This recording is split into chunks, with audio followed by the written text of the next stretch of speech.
پاکستان کے لیے بہت مشکل ہوگا. دیکھیں خطے کے لیے بہت مشکل ہوگی.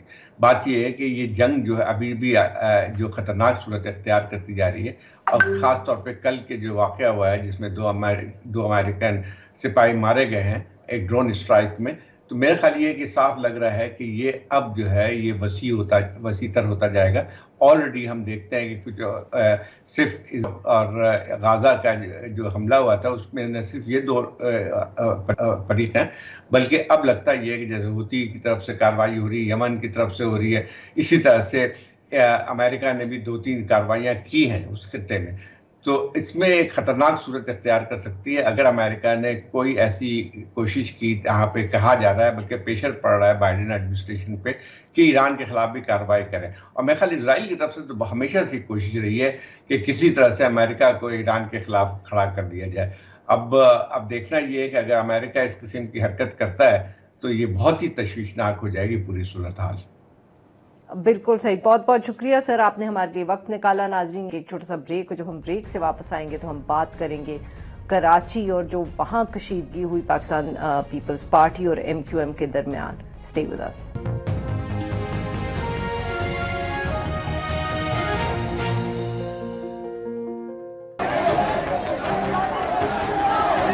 ریاست میرے نیت ساتھیوں کو اس پیپلز پارٹی کے دہشت گردوں سے نہیں بچا سکتی. ہمیں اجازت ہے, پھر یہ مرنا ہمارے لیے مسئلہ نہیں ہے. جیسے جیسے الیکشنز قریب آ رہے ہیں اور پولیٹیکل پارٹیز کی جو کیمپیننگ ہے وہ بڑھ رہی ہے, تو پھر خدشات ہمیشہ رہتے ہیں کہ کچھ واقعات بھی ہو سکتے ہیں ایسے جس میں تصادم ہو. اور اسی طرح کا ایک واقعہ گزشتہ رات کراچی میں پیش آیا. پاکستان پیپلز پارٹی اور MQM کے جو کارکنان ہیں ان کے درمیان فائرنگ ہوئی, جس کے بعد MQM کا جو ایک کارکن تھا وہ اس جاں بحق ہو گیا, جبکہ پاکستان پیپلز پارٹی کا ایک جو کارکن تھا اس کو وہ زخمی ہوا. جو پولیس تھی اس نے ڈان.com کو بتایا کہ یہ واقعہ اس طرح پیش آیا کہ MQM پاکستان جو ہے اس کے دفتر کے باہر پاکستان پیپلز پارٹی کی ریلی گزر رہی تھی, جس کی وجہ سے جو کارکنان تھے وہ گتھم گتھا ہو گئے اور پھر بات فائرنگ تک پہنچ گئی. جب سے واقعہ ہوا ہے آبویسلی جو دونوں لیڈرشپس ہیں دونوں پارٹیز کی ان کے درمیان بھی ایک لفظی جنگ جو ہے جاری ہے, شدید تنقید ایک دوسرے پر کر رہے ہیں. سارے معاملے پہ گفتگو کرنے کے لیے آج ہمارے ساتھ موجود ہیں احمد خان صاحب, نمائندہ ہیں Dawn news Karachi. Welcome to the show sir. جی عمران صاحب بتائیں کیا واقعہ تھا, کیا کیسے پیش آیا؟ دیکھیے بالکل یہ تقریباً رات 3 بجے کے بعد کا واقعہ ہے. ہماری پولیس سے ہی اس حوالے سے بات ہوئی, ان کا بھی یہی کہنا تھا کہ جو پاکستان پیپلز پارٹی کی ریلی ہے وہ اپنے امیدواروں کے ساتھ جو ہے وہ جو NA آفس ہے جو متحدہ قومی موومنٹ کے جہاں سے قومی اسمبلی اور صوبائی اسمبلی کو جہاں سے الیکشن مہم چلائی جا رہی ہے NA آفس کہتے ہیں, وہاں پر یہ ریلی پاکستان پیپلز پارٹی کی آئی ہے. وہاں پر نعرے بازی شروع ہوئی ہے اور نعرے بازی شروع ہونے کے بعد جو MQM کے کارکنان دفاتر میں موجود تھے وہ بھی آئے, ان کی جانب سے نعرے بازی شروع ہوئی. اچھا فوٹیج میں بھی دیکھا جا سکتا ہے, جو CCTV فوٹیج ہمارے پاس آئی اس میں دیکھا جا سکتا ہے کہ دستوں گربان نظر آ رہے ہیں ہمیں پاکستان پیپلز پارٹی کے اور MQM کے کارکنان, جبکہ ایک دوسرے کو کرسیاں مارتے ہوئے نظر آ رہے ہیں. مگر اتنی دیر میں دیکھا کہ وہاں پر فائرنگ کا سلسلہ شروع ہو گیا, اور فائرنگ کا سلسلہ شروع ہونے کے بعد اچانک ہی جو کارکنان تھے وہ منتشر ہونا شروع ہو گئے. مگر وہاں پر جو ناز آباد ہے سر, یہ آپ پتہ چلے کہ فائرنگ کس کی طرف سے شروع ہوئی پہلے, یا دونوں ہی طرف جو تھے وہ عام تھے؟